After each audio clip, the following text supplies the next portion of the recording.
তো দেখো কতটা নরম স্পঞ্জ মতো হয়েছে। দেখো উপর নিচটা কত সুন্দর হয়েছে।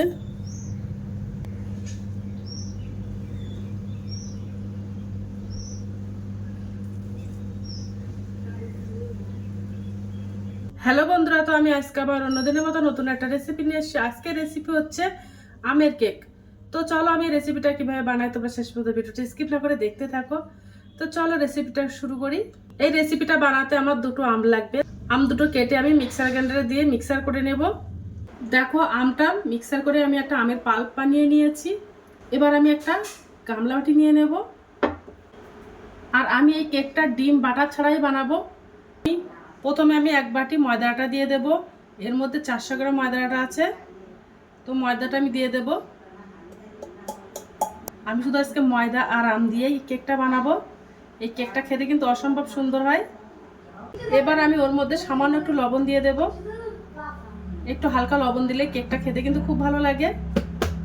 দেখো আমি 200 গ্রাম চিনি গুঁড়ো করে নিয়েছিলাম, সেই চিনির গুঁড়োটা দিয়ে দেব। গুঁড়ো করা চিনিটা দিলে কিন্তু কেকের ব্যাটারের সঙ্গে সহজে মিশে যায়।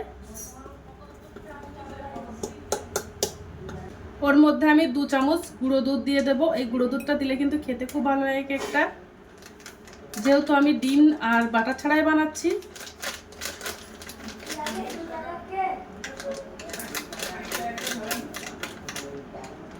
দু চামচ গুঁড়ো দুধ দিয়ে দিলাম।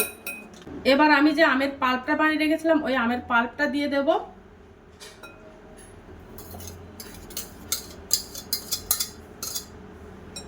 দিয়ে এবার ভালো করে মিশিয়ে নেব। একটু ওর মধ্যে জল দিয়ে দেব। তোমরা চাইলে দুধ দিতে পারো। ব্যাটারটা ভালো করে মিশিয়ে নেব।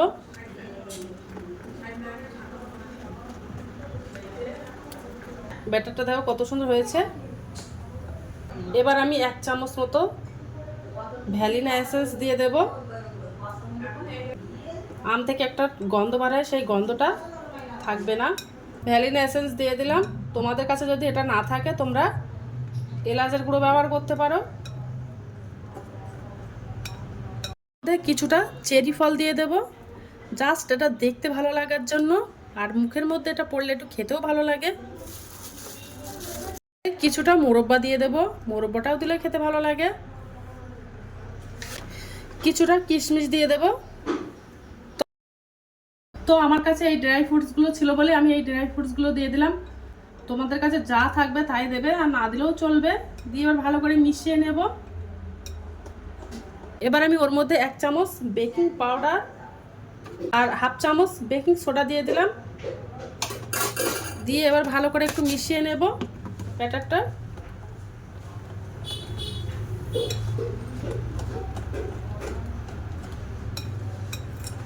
তো আমার ব্যাটারটা বানানো হয়ে গেছে। এবার দেখো আমি একটা কেক মোল্ড নিয়ে নিয়েছি। এবার আমি একটু কেক মোল্ডে তেল ব্রাশ করে নেব। মোল্ডে একটু তেল ব্রাশ করে নিচ্ছি। এর থেকে দেখো আমি একটা কাগজ কেটে রেখেছিলাম, এই কাগজটা আমি কেক মোল্ডের নিচে দিয়ে দেব। দিয়ে আমি একটা বাটার পেপার বানিয়ে নেব।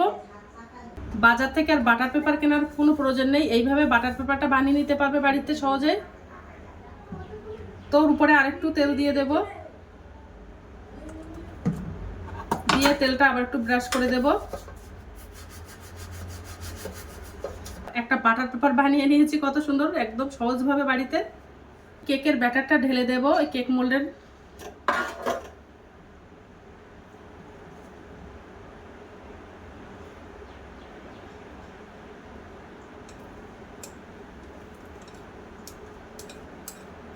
দেখো ব্যাটারটা কেক মোল্ডে আমি সেট করে নিয়েছি।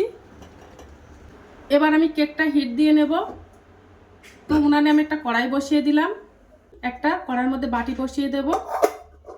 এবার কেক মোল্ডটা বসিয়ে দেব। এবার আমি একটা ঢাকনা চাপা দিয়ে দিলাম। দিয়ে আমি 45 মিনিট মতো দিয়ে নেব। তো 45 মিনিট হয়ে গেছে, কেকটা আমার হিট দেওয়া হয়ে গেছে। এবার তোমাদেরকে দেখাবো যে কেমন হয়েছে।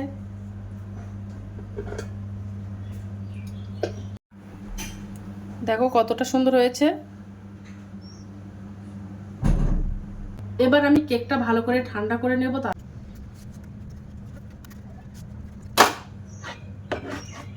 এখনো কেকটা গরম আছে, দেখো কতটা সুন্দর হয়েছে।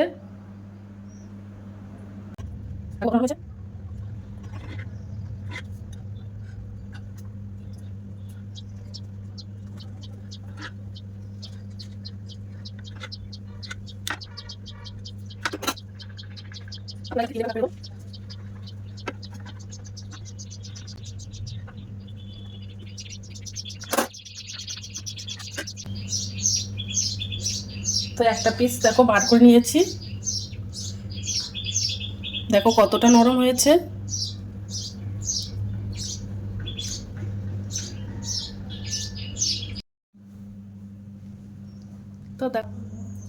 তো দেখো কেকটা বানানো হয়ে গেছে, কত সুন্দর লাগছে দেখতে। এই কেকটা দেখতে যেমন সুন্দর, খেতেও কিন্তু দুর্দান্ত লাগে। তোমরা একগুলো বাড়িতে ট্রাই করতে পারো। তো আজকের দিনের মতো ভিডিওটা এখানে শেষ করছি, আগামী দিন আবার একটা নতুন ভিডিও চলে আসবো। তো টাটা বাই বাই, সবাই ভালো থাকবে, সুস্থ থাকবে। আগামী দিন আবার একটা নতুন ভিডিও দেখা হবে।